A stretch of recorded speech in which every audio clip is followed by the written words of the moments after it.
Halo bapak-bapak, ibu-ibu peternak semua. Kali ini kita akan kupas tuntas panduan praktis, langkah demi langkah untuk mendeteksi birahi sapi. Tujuannya cuma satu kok, biar sapi kita cepat bunting dan program inseminasi buatan atau kawin alam itu gak gagal-gagal lagi. Yuk langsung aja. Nah, kita mulai dari masalah yang paling sering bikin pusing, ya kan? Mungkin bapak ibu pernah frustrasi. Udah capek-capek panggil mantri, udah keluar biaya, sapinya nggak bunting juga. Seringkali akar masalahnya itu bukan di sapinya atau spermanya loh, tapi cuma soal ketepatan waktu. Dan inilah yang mau kita bereskan bareng-bareng hari ini. Oke, sekarang kita masuk ke solusinya. Kunci pertama dan yang paling penting itu cuma satu kata, disiplin. Keberhasilan itu dimulai dari rutinitas yang kelihatannya sepele, tapi nggak bisa ditawar-tawar, yaitu pengamatan harian. Ini pondasinya.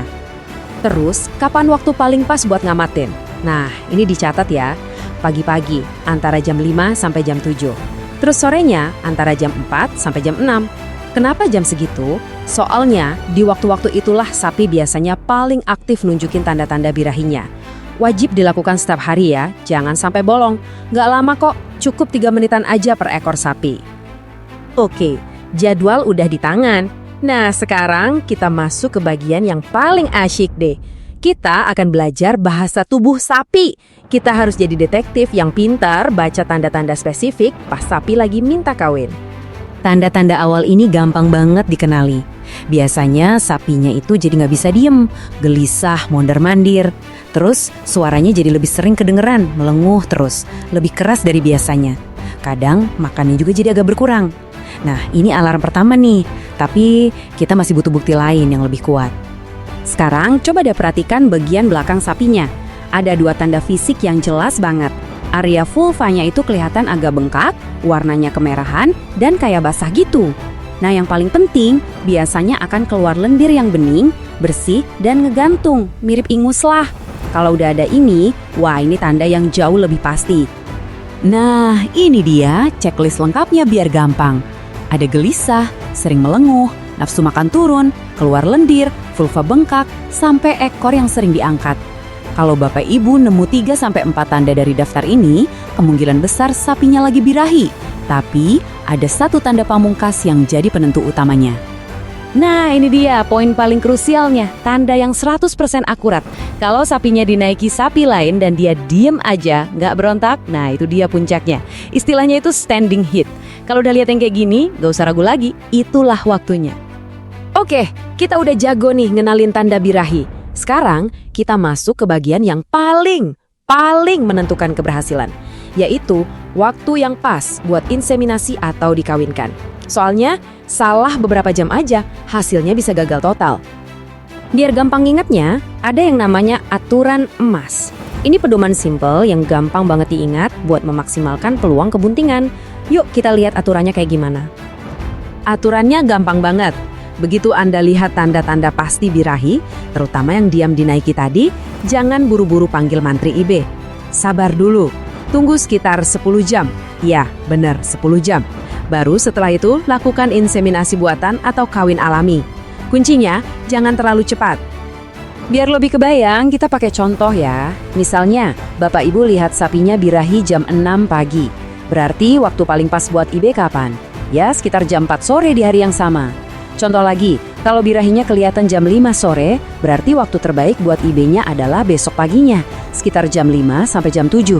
Jelas banget kan polanya? Timing yang pas itu penting banget, tapi semua itu bisa sia-sia kalau kondisi sapinya sendiri nggak siap. Nah, sekarang kita geser sedikit ya. Kita pastikan pondasi kesehatan sama perawatannya juga udah oke. Sebelum nelpon mantri, coba cek dulu sapinya. Udah penuhi syarat ini belum? Umurnya udah lebih dari 18 bulan? Badannya nggak kurus kan? Makannya lahap, kelihatan sehat? Dan ini penting, udah lewat 2 bulan belum dari lahiran terakhir? Soalnya, rahimnya butuh istirahat buat pulih dulu. Sekarang kita ngomongin soal pakan. Ini krusial banget.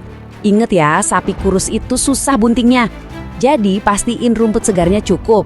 Kasih juga pakan tambahan, kayak dedat atau konsentrat. Jangan lupa mineral, bisa pakai garam ternak atau mineral blok. Dan yang terakhir, air minum harus selalu ada. Nutrisi itu ibarat bensinnya kesuburan. Nah, setelah di IB, tugas kita belum selesai loh. Ada pantangannya nih. Pertama, jangan dimandiin dulu sapinya, minimal sehari lah. Kedua, jangan digembalakan terlalu jauh, jangan sampai kecapean. Terus, jangan ganti pakan tiba-tiba.